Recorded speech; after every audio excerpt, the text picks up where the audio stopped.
तो जैसे हम पारद विद्या शुरू करेंगे तो जीवन का एक महा सौभाग्य होता है जब व्यक्ति पारद विद्या में आता है। समस्त 64 विद्याओं में पारद विद्या का महत्वपूर्ण स्थान है और कहा जाता है चाहे कोई मंत्र विद्या हो, तंत्र हो, आयुर्वेद विद्या हो, उसके जो अंतिम सीढ़ी है वो पारद विद्या ही होती है। पारद मतलब शिव जी का सत्व, शिव जी की शक्ति और एक तरीके से जागृत पारद। और जब पारद प्रकट हुआ तो उसके डायरेक्ट सेवन से ही व्यक्ति देवता तुल्य होने लगे, उनको सिद्धियां मिलने लगी, सामर्थ्य मिलने लग गया। लेकिन उसको कीलित कर दिया गया और देवता पहुंच गए शिव जी के पास कि भाई ऐसे तो सारे व्यक्ति ही सिद्ध बन जाएंगे। तो शिव जी ने उस पारद को दोष मुक्त कर दिया, दोष डाल दिए, उसमें जहर डाल दिया, रांगा, वंग, सांख्या, शीशा, ये सब उसमें मिल गए। तो पारद एक जहरीली धातु बन गई और कहा जाता है 5 कुएं पारद के बने थे, जिसमें से 3 तो अति दिव्य पारद थे और बाकी एक लाल पारद और मिश्रित पारद धूम्र वर्ण का जो आज अवेलेबल है वही अवेलेबल है। 3 जो कुओं में पारद पड़ा है वो देवताओं, गंधर्वों, नागों ने कब्जा कर लिया क्योंकि वो सिद्ध पारद था। अभी हमारे पास ये धूम्र वर्ण का ही पारद है। लाल वाला भी बहुत ज़्यादा बैन है आइटम है क्योंकि वो कुछ परमाणु रिएक्टर्स वगैरह में यूज़ होता है, तो इसलिए वो भी टोटल बैन है। साइंटिस्टों वगैरह के पास थोड़ा बहुत रहता है, लेकिन शुद्ध उसको भी करना पड़ता है, पूरी तरह शुद्ध बोल भी नहीं है। तो सबसे मुख्य पारद जो आज हमारे पास है वो है नॉर्मल पारद जो मिलता है, और वो एक प्रकार का पॉइजन है, जहर है। लेकिन जहर का मतलब ये नहीं कि बहुत ज़्यादा जहर, क्योंकि आयुर्वेद में जितनी भी दवाएं हैं, योगराज, गूगल, रस सिंदूर, मकर ध्वज, ये सब नॉर्मल दवाएं हैं जो दुनिया खा रही है, उन सब में पारद पड़ा है। तो दुनिया सब पारद खा रही है, लेकिन जिस तरीके से बैद्यनाथ, डाबर वगैरह उसका शोधन करके उसमें बनाते हैं वो सही नहीं करते। शोधन थोड़ा बहुत कर करा के उनका पूरा कर दिया। और पारद जो अब हम शोधन सीखेंगे वो बिल्कुल उत्तम क्वालिटी का शोधन होगा जो पूरा शरीर को कायाकल्प कर सकता है। और जब हम खरल में पारद करते हैं तो एक प्रकार का वर्तुल क्रिया बनती है, घर्षण होता है, क्योंकि जो हमने तांबड़ी खरल इस्तेमाल करेंगे उसमें तांबे के कण होते हैं।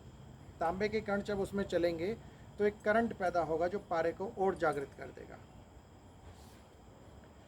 तो एक तरीके से जो पारद विद्या है वो पारद को दिव्य बनाने की क्रिया है।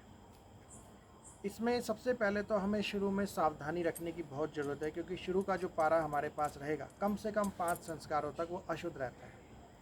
तो उसमें हम मास्क वगैरह लगा लें, और या हम खुले में कर रहे हैं तो थोड़ा हवा देख लें किस तरफ की है, उसके दिशा में बैठें ताकि हवा से वो बाहर की तरफ जाए, हमारी तरफ ना जाए वो धुआं।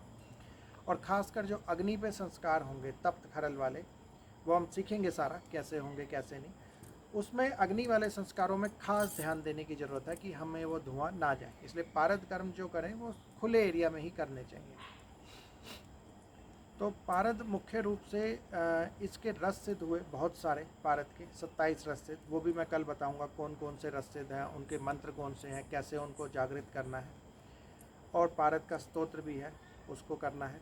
और पारद जो है शिव जी की विद्या है, इसलिए शिव मंत्र जरूर उसमें करना पड़ता है। तो शिव जी का शक्तिपात जो है वो मैं कल करूँगा सुबह सुबह, शिव जी मंत्र का, जिससे हमें पारद में सफलता मिल सके। तो जब भी हमें पारद संस्कार शुरू करना है, सबसे पहले 3 दिन शिव मंत्र का जप करना है, उसके बाद ही पारद संस्कार हम सफल करें। वरना क्या होगा कि उसमें बहुत सारी अड़चनें आ जाती, क्योंकि दिव्य विद्या है।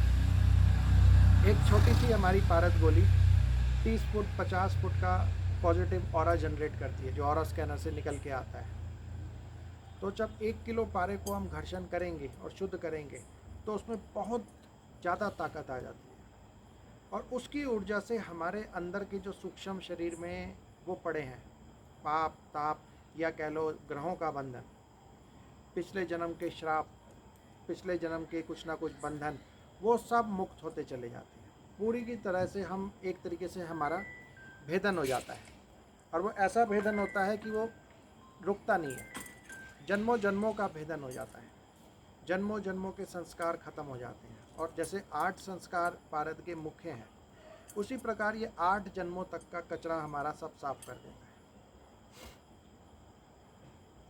क्योंकि जो ब्रह्मांड जो बना हुआ है, पृथ्वी जैसे हमारी बीच में है, तो उसके नीचे 7 लोक हैं, तल, अतल, रसातल, सुतल, महातल, जिसमें भूत, प्रेत, पिशाच, राक्षस, ब्रह्म राक्षस स्टेप वाइज बने हुए हैं। जो जितना पाप कर्म करेगा, गलत काम करेगा, उसका सूक्ष्म शरीर, मन उतना ही भारी होगा और वो ऑटोमेटिकली उसमें चला जाएगा, उतने ही गहरे में। और जो जितना ज़्यादा दिव्य कर्म करेगा, वो उतना ज़्यादा उसका शरीर हल्का होगा और उसका सूक्ष्म शरीर अपने आप ऊपर जो 7 लोक हैं, उनमें दिव्य लोकों में वो चले जाएगा। स्वर्ग, बाकी सिद्धाश्रम, दिव्य लोक, बहुत सारे दिव्य लोक हैं ऋषि मुनियों के, उसमें वो अपने आप चला जाएगा। तो पारद हमारे को जो भारी है हमारा शरीर कर्मों की वजह से, वो सब काट देता है और हमारे सूक्ष्म शरीर को खोल देता है कि वो उड़ सके, उठ सके। तो इसीलिए पारद विद्या इसलिए इतनी इम्पोर्टेंट बोली गई कि पारद विद्या जब व्यक्ति करता है तो उसके समस्त जन्मों के जो पाप कर्म है, बंधन है, श्राप है, ताप है, वो मिट जाते हैं और एक तरीके से मुक्ति का रास्ता प्रशस्त हो जाता है। उसके बाद मुक्ति के लिए बस थोड़ा सा ही कर्म करने की ज़रूरत है, बाकी ज़्यादा कुछ करने की ज़रूरत नहीं होती।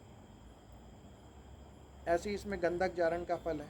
गंधक जारण जो हमारा 10वां संस्कार है, उसका फल ये होता है कि अगर हम एक पल मतलब करीबन 2 घंटे 20 मिनट गंधक जारना करते हैं, तो जितना पैसा हमने गंधक जारण में लगाया, पारा शिव, गंधक पार्वती, पारा और शिव को मिलाने में, शिव और शक्ति को मिलाने में जितना समय हमने लगाया, उतने ही सालों, सहस्त्र वर्षों तक हम शिवलोक में निवास करते हैं।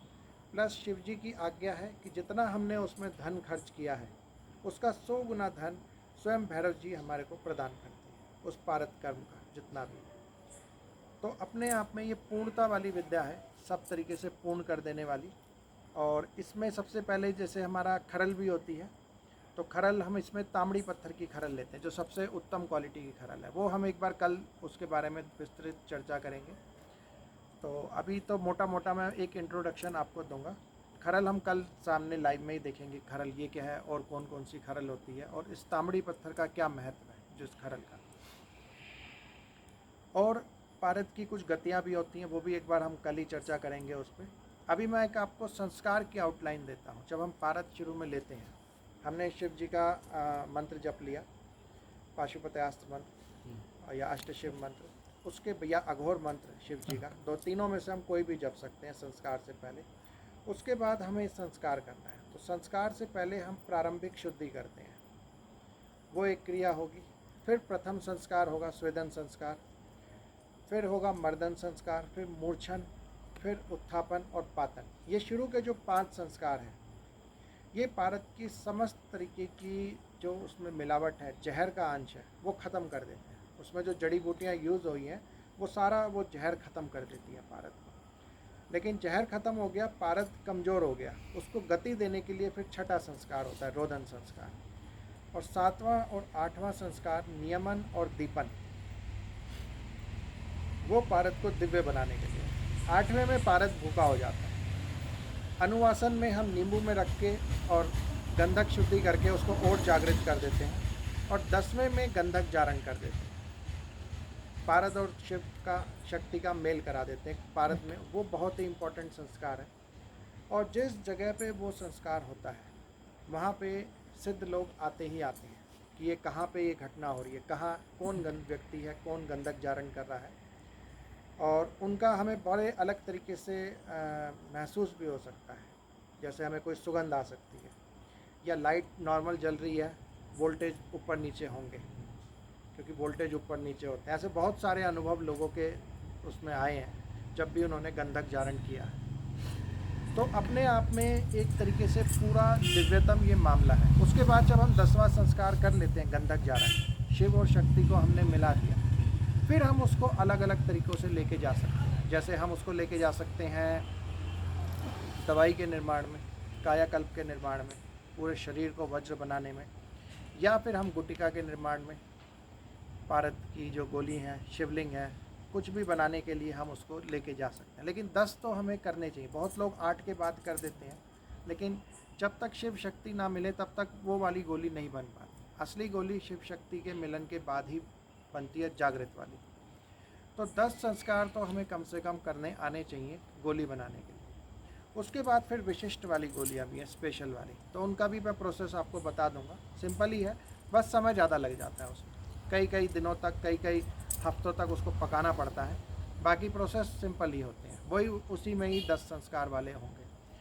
तो कल मेनली हमने जो करना है, सब संस्कारों को प्रैक्टिकली हमने सीखना है। प्रैक्टिकली सीख के एक एक संस्कार को मैं प्रैक्टिकली आपको दिखाऊंगा, वो आपको करना, प्रैक्टिकली आप उसको देखिए अपने हाथ से, चाहे एक बार प्रैक्टिस भी कर लीजिए और उनका वीडियो वगैरह सब कुछ बना लीजिए। ऐसे 1 से लेकर 10 तक की सारी विधियां मैं आपको बताऊंगा, कैसे करना है कैसे नहीं करना। उसके बाद जब आप शुरू करोगे, जब भी शुरू करते हो, 2 दिन बाद, 10 दिन बाद, 5 दिन बाद मेरे से कांटेक्ट रखना है। अभी तो जैसे हमारी क्लास हो जाएगी कल की और थोड़ी बहुत परसों की भी अगर बचता है कुछ काम, उसके बाद फिर लाइव क्लासेस होंगी। जब आप शुरू करोगे तो आप मेरे को एक बार संस्कार से पहले सारा सेटअप मेरे को दिखा दोगे लाइव में, या वीडियो बना के भेज दोगे, फिर मैं कहूँगा आप शुरू करो। ऐसे हर संस्कार पे लाइव हमारा चलेगा और जब तक पूरा नहीं होता काम तब तक मैं एक बार सारा देखते रहूँगा। एक बार आपने खुद अपने हाथों से कर लिया, उसके बाद फिर आप अपना खुद करते रहिए, कोई उसमें दिक्कत नहीं।